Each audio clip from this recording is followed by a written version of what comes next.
al final ese es el objetivo. Seguimos en el debate en caliente con el ingeniero Luis Zelaya, precandidato presidencial en el Movimiento por Honduras por Nosotros del Partido Liberal. Ya definió los candidatos a alcaldes de las principales ciudades del país, ¿verdad? Sí, básicamente ya están. Te voy a nombrar tres. El caso de Osman Aguilar, es nuestro candidato aquí en Tegucigalpa. Osman es diputado actualmente, ¿verdad? Es diputado suplente actualmente, sí. Y va como candidato a alcalde. En San Pedro Sula es el doctor Marlon Lara.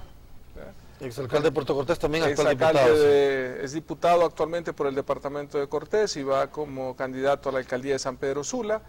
Y ciertamente con la expectativa y el reto que le he lanzado a Marlon de que lo que hizo en Cortés lo haga en grande en San Pedro Sula. O sea, San Pedro Sula urge de un alcalde con visión, con un alcalde de una proyección social y de infraestructura también, porque San Pedro Sula lo merece. Y luego estratégicamente sabemos lo que representa San Pedro Sula en cuanto al voto liberal, en cuanto a la carga electoral a nivel nacional ya en unas elecciones, claro. Y el departamento de Cortés en principal.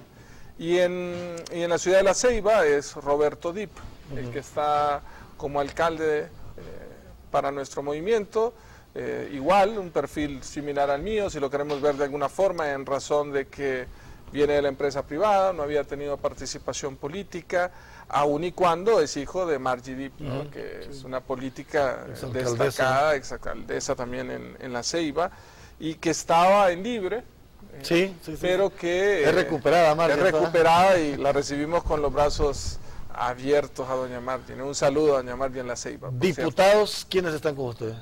Diputados actuales, está José Alfredo Saavedra, está Yuri Sabas, está Yadira Bendaña, está Hugo Hernández de Ocotepeque, está de Intibucá Maynor Vargas, Cristian Santamaría, los que se me vienen ahorita a la mente, ¿no? Cristian repite por Atlántida. Repite por Atlántida, así es. Sí. ¿Cómo está financiando su campaña? Bueno, o sea, hemos iniciado un proceso ya de recaudación de fondos. He tenido fondos propios y he tenido ayuda también de amigos cercanos, amigos de infancia que creen en este proyecto. ¿No tiene la preocupación de sentirse de repente comprometido a ir a buscar ese apoyo financiero, más ahora que el Partido Liberal entre en la efervescencia y seguramente van a aparecer los financistas de la política? Muy probable, pero obviamente yo no traiciono mis principios ni convicciones por ningún punto. He llegado hasta aquí con mis principios vigentes e inalterables y así voy a continuar hasta el final. Yo no voy a traicionar eso porque perdería la esencia mía como persona y de lo que buscamos como movimiento, obviamente, ¿no? Y hacer esa política buena, ¿no? Que estábamos hablando. Pero ciertamente, o sea, no creas, hay gente que cree en la democracia de este país sin tener un payback, como dicen los americanos, ¿no? Alto. Sí, un padrino, el famoso padrino. ¿Cuáles son sus principales propuestas de campaña? Si me pudiera mencionar, por ejemplo, las principales propuestas. Bueno, ¿Por qué la gente debe votar por Luis Zelaya? Te voy a dar dos. Una es, ¿a quién confiarías tus hijos? ¿A quién confiarías tus bienes? ¿A quién confiarías la educación de tus hijos? Es credibilidad, es confianza. Yo no digo hoy una cosa y 2, 3 años después decir otra en función de mi conveniencia particular. Nunca lo he hecho en mi vida y no lo voy a hacer. Entré en política por hacer bien el país. Y fíjate que hay una incredulidad alrededor de eso. Y eso me ha sorprendido. La gente a veces me dice, ¿por qué entro en política? Sí. Yo simplemente le digo, porque quiero hacer el bien por mi país. Y la mayoría de la gente no me cree, porque está escéptica, está decepcionada y había ido perdiendo la esperanza. Pero dije, no podemos perder la esperanza en el país. Voy a trabajar mucho en los jóvenes, y lo he dicho. La educación de calidad para mí va a ser una obsesión, y la educación bilingüe va a dejar de ser un lujo en Honduras. Vamos a llevar educación bilingüe en las escuelas públicas, es que educación bilingüe de calidad. Vamos a llevar educación técnica vocacional a cada rincón del país. Hay un desbalance entre oferta y demanda en cuanto a lo que se requiere para educación y lo que se está preparando. Entonces vamos a articularla de mejor forma para que haya empleo. Hay muchas áreas donde estamos produciendo profesionales, pero está saturado el mercado y no hay empleo. Y hay otras donde necesitamos de esos profesionales, pero no se están proveyendo. Entonces vamos a unirlas en función de ello. Y el segundo factor, vamos a trabajar en un gobierno austero. Vamos a partir de la premisa, reconocer que somos un país pobre. Y una vez que reconozcamos que somos un país pobre, vamos a determinar entonces de verdad la distribución de acuerdo al presupuesto en función de las grandes mayorías. Porque yo tengo una prueba ácida en la vida y va a ser 3 preguntas claves. Una es, ¿esta inversión es buena para la gente? ¿Sí o no? Segunda pregunta, ¿a cuántos beneficia? ¿A pocos o a muchos? Y tercera, ¿este es un beneficio temporal o permanente? Si cumple esas 3 preguntas, la inversión social es válida. Por eso yo no creo en esa ayuda temporal, no, y mucho menos con nombre y apellido, porque es indignante. Y vamos a ayudar a la gente a que tenga un trabajo digno. Vamos a incentivar a la empresa local, basándonos en el respeto a la ley, porque ningún modelo de desarrollo funciona si no hay una base sólida de una institucionalidad y un respeto al Estado de Derecho. Por ejemplo, en educación, ¿cómo cambia el esquema actual en donde el 90% del presupuesto de educación se va para pagar burocracia? Apenas un 10% queda ahí como para programas, pero la inversión pública en educación es muy baja. ¿Cómo fundamentar la propuesta suya amparado en esas condiciones, por ejemplo? Bueno, en primer lugar, es establecer, es el país que más invierte proporcionalmente en educación, pero tú lo has dicho, solo el 10 en inversión. Eso hay que revertirlo, Aldo. ¿Cómo? Puedes integrar tecnología para llevar educación a otro rincón y eso te reduce el nivel de infraestructura. Vamos a cambiar esas escuelas monodocentes que hay en este país. La cobertura en educación superior está estancada básicamente los últimos 10 años. Una cobertura entre 16 y 17%, la más baja de Centroamérica.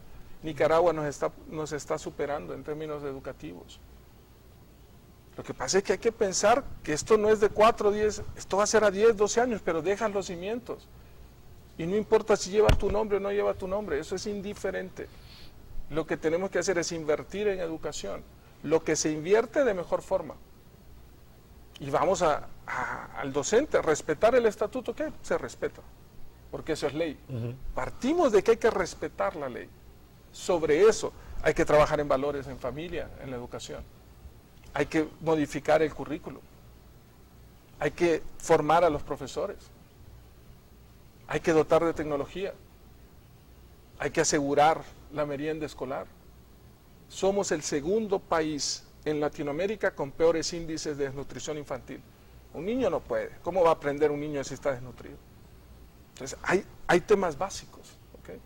Y sobre eso, tienes gastos superfluos que de verdad van en contra del sentido común y como decía, insisto, ¿no? Y reitero, como decía al inicio de la introducción del programa, se pierde la sensatez y el sentido común. Yo la vez pasada dije algo y me dijeron que no lo dijera porque era un poco, se oía populista, decía, ¿no? Y yo no lo veo populista, es un simple mensaje, uno hace mensajes y hace simbolismos, ¿no? Somos un país pobre. Yo no creo que deberíamos de tener un avión presidencial con las características que tenemos. ¿A cuántos beneficia? A pocos. Sí. ¿Es realmente un beneficio del país cuando hay unas necesidades imperantes? No. ¿Es un beneficio temporal o permanente para los pocos? No, es un mensaje. Y ahí me dicen, no, pero es que lo regalaron. Cuando alguien viene, imagínate que tú tienes una casa que tiene goteras en tu casa, que no tienes piso, y alguien viene y te regala un Mercedes-Benz. ¿No crees que la sensatez y el sentido común no te diría a esa persona, sabes qué, no me regale eso, mejor ayúdame a arreglar las goteras de mi casa, ayúdame a arreglar el piso. Reconoces tu posición de pobre, pero con dignidad, y a partir de ahí construyes hacia adelante. Claro que se puede. ¿Cree usted que se ha sacrificado esa inversión, por ejemplo, en temas puntuales como reducción de la pobreza, educación, salud, para fortalecer seguridad, defensa, combate al narcotráfico? O sea, ahí están los números. El índice de progreso social se ha deteriorado en el país. Pues la inversión en seguridad y en defensa, por ejemplo, es bastante fuerte. ¿Dónde está? La tasa de seguridad la vemos, pero no sabemos en qué se está gastando. Sí, se invierten 11.000 millones, ahí están, pero ¿en qué? No te puedo dar esa respuesta porque no lo sé. Si lo pudiéramos ver, si fuese público y transparente, entonces yo dijese, efectivamente se está invirtiendo en esto. No puedes decir, porque a eso volvemos también en el principio, es coherencia entre lo que dices y lo que haces. Porque si tú vienes y dices, para mí, primero son los pobres, pero tú ves en el presupuesto de la República que no está en la inversión social, sino que es al contrario, ha disminuido proporcionalmente, entonces espérame, aquí hay algo que no es coherente. Es como un padre de familia que le pregunte, no, para mi familia lo más importante es la educación y la salud de mis hijos, pero todos los fines de semana ese padre de familia agarra el sueldo que le pagan y se va a beber y se lo gasta. Entonces dice, espérame, aquí hay algo que no está correcto. Lo mismo pasa con los gobiernos. Si realmente el tema es preocuparse por las mayorías, entonces, dice, bueno, ¿dónde se debe ver reflejado? En donde te duele, en la billetera, en el presupuesto. Saca un listado. ¿Cuánto gastamos en publicidad? ¿Cuánto se gasta en seguridad de funcionarios públicos? Yo se los digo aquí, mínimo, a la mitad, mínimo, se va a reducir. Todas esas caravanas de 16, 8 carros que andan detrás de funcionarios públicos. Eso es un gasto superfluo e innecesario cuando hay tanta necesidad imperante en el país. ¿Cree que se ha maximizado ese tema? Totalmente. ¿De seguridad de los funcionarios? Sí, totalmente. Totalmente. Por el hecho de hacer un combate frontal. No, el combate es donde deben estar. En los barrios y colonias, donde la gente lo sufre día a día. Allí es donde debe reflejarse y reforzarse la seguridad. Ahí sí, totalmente de acuerdo. Pero no se ha exagerado. Sí. ¿Cómo visualizar una política de seguridad integral? ¿Cómo la visualiza usted? Porque seguramente será un tema de campaña. La seguridad seguirá siendo un tema de campaña. 3 factores, ¿no? El primero es de la familia. Valores familiares, educación y trabajo. Darle trabajo a la familia. La gente quiere trabajar. La gente quiere vivir bien. Tenemos un programa de técnico vocacional con unas becas del gobierno, por cierto, y muy buen programa, donde hay muchachos que aprenden inglés en 18 meses y entran a trabajar a un call center, ¿ok? Y sus hermanos mayores son mareros. Y el hermano mayor, marero, él diferencia entre el bien y el mal, y él sabe que está en el mal, y no quiere que su hermano chico, el menor, entre al mal. Nadie quiere entrar mal. Dime qué niño nace con maldad. Todos quieren hacer el bien, pero no tienen oportunidades. Claro, al final el sistema Entonces, cuando no están las oportunidades, imagínate un niño brillante como hay en todas partes del mundo, y en Honduras no es la excepción. Perdemos ese talento porque no hay oportunidades. Entonces, ¿el niño qué hace? O tengo un excelente estudiante que podrá ser un buen ingeniero, un gran doctor, lo perdemos y se convierte en su inteligencia, la pone al servicio del mal, porque no tiene la oportunidad. Eso es lo que tenemos que combatir. La familia con trabajo, valores y educación. Los padres quieren que sus hijos se eduquen bien. Esa es una premisa. Segundo, fortalecer las instituciones del Estado, operadores de justicia. Hay una seria debilidad investigativa en el país. Ese es un problema grave. Ese es un problema grave. Sí. Y ahí entra el tema de depuración, seguir toda la depuración, todo ese proceso que está dando, porque hay que fortalecer la institucionalidad. Y luego, tercero, invertir de forma inteligente. ¿Y a qué me refiero con forma inteligente? A dotarla de tecnología, a formarla y capacitarla, invertir en eso, invertir en equipamiento, Y sobre esos 3 factores, tener el monitoreo. El número de asaltos, cuánto se está reduciendo, etcétera. Y tú vas y monitoreas internacionalmente. Y le decía que ese es un problema grave. No sé si tuvo la oportunidad de leer el artículo del New York Times en español hoy. Hoy salió. Lo titula "Lo más peligroso de Honduras es su justicia". Claro. Una de las razones que me preguntaron por qué lo hice. 3 razones fundamentales. La primera, el tema del seguro social. Esa corrupción descarada. Y que sabemos que no solo es en el seguro, es en muchos. Donde voltees a ver y aprietas, sale pus, ¿no? Nos tiene indignados esa parte. Y el segundo, dije, ok, es el caso de un estudiante nuestro. Sí, Kevin Solórzano. Sí. Y todo lo que está saliendo hoy públicamente, yo lo supe hace 1 año y medio. Y fui donde las autoridades, y no me atendieron. Me dijeron que tenían pruebas contundentes, y nunca las mostraron. Y me mandaban mensajes con periodistas, de que el muchacho era culpable y que era marero y no sé qué otras estupideces decían. Esa es la debilidad del Estado. ¿Y cuántos Kevin no habrá afuera?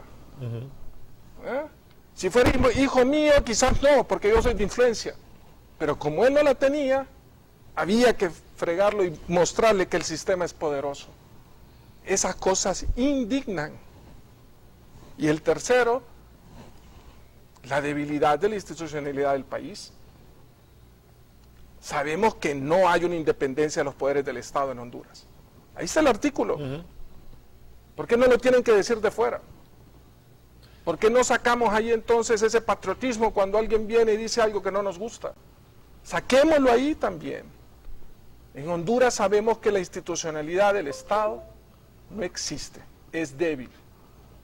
No estaríamos viviendo hoy los temas de la reelección si hubiese un Estado de Derecho y unas instituciones sólidas e independientes. Y eso lo hemos cuestionado siempre, el sometimiento de las instituciones al poder político. Claro. Y hoy desde el Ejecutivo, bueno, y no solamente hoy, gobiernos anteriores debilitaron la Corte Suprema de Justicia, politizaron el Ministerio Público. Esa es la mala política, esa es la que debemos luchar todos. El tribunal, bueno, la última elección del Tribunal Superior de Cuentas. Todo eso no debería de ser. ¿Cómo ve la descalificación de la MASI por parte del presidente de la República?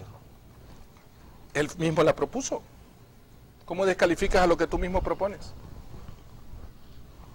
¿No hay una incoherencia en ese lado?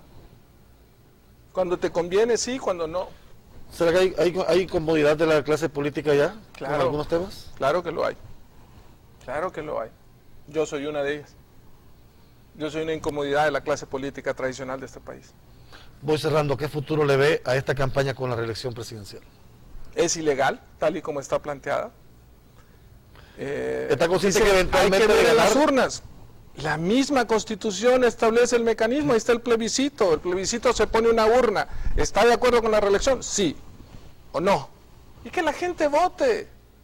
La mejor encuesta que hemos tenido en función de si la gente está de acuerdo o no en la reelección fue los 2 eventos en el estadio.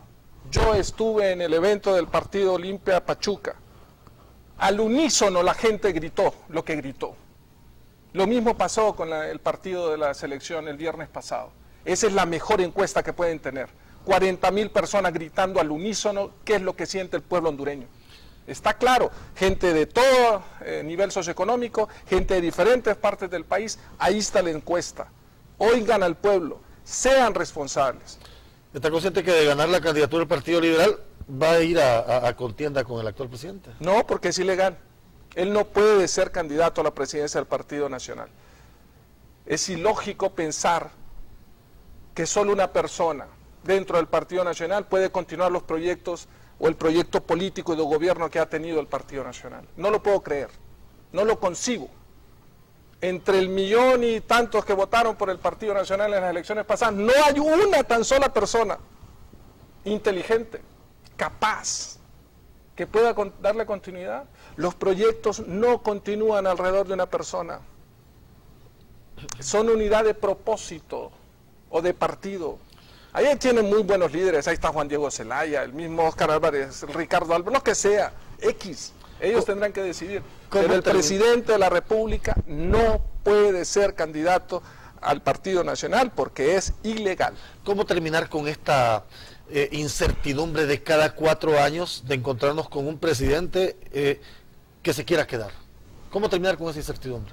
Pasando esa política nueva, que el pueblo tiene esa oportunidad de cambiar esa política tradicional. Yo se lo he dicho a todos mis candidatos a diputados. Si yo los invito en algún momento a violar la Constitución de la República, no me sigan, no me sigan.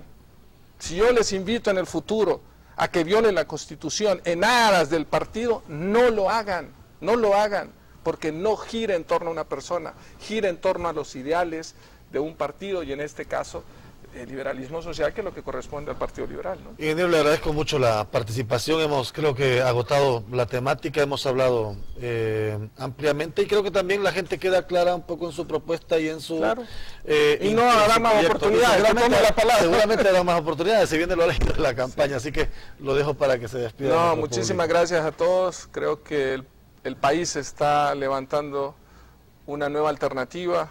El país está recobrando la esperanza. No perdamos la esperanza. No dejemos que el país se nos vaya entre las manos. Luchemos por nuestro país con principios, con convicciones. Luchemos porque la democracia prevalezca. Yo creo que eso es lo más importante. Y la paz y la tranquilidad está en manos del presidente de la República. Si él desiste de romper la ley, cumplirla, creo que es lo único que tiene que hacer, y con eso nos devuelve paz y tranquilidad al país. Ha sido un gusto de hablar con usted. Al contrario, muy amable, de verdad. Gracias a todos. El ingeniero Luis Zelaya Medrano, precandidato presidencial del Partido Liberal en el Movimiento por Honduras por Nosotros, aquí en el debate en caliente de Maya TV. Gracias a todos por su sintonía. Quédese con nosotros. Viene Kilbert Bertrán y toda la información más completa en el campo deportivo con su vistazo deportivo de este domingo.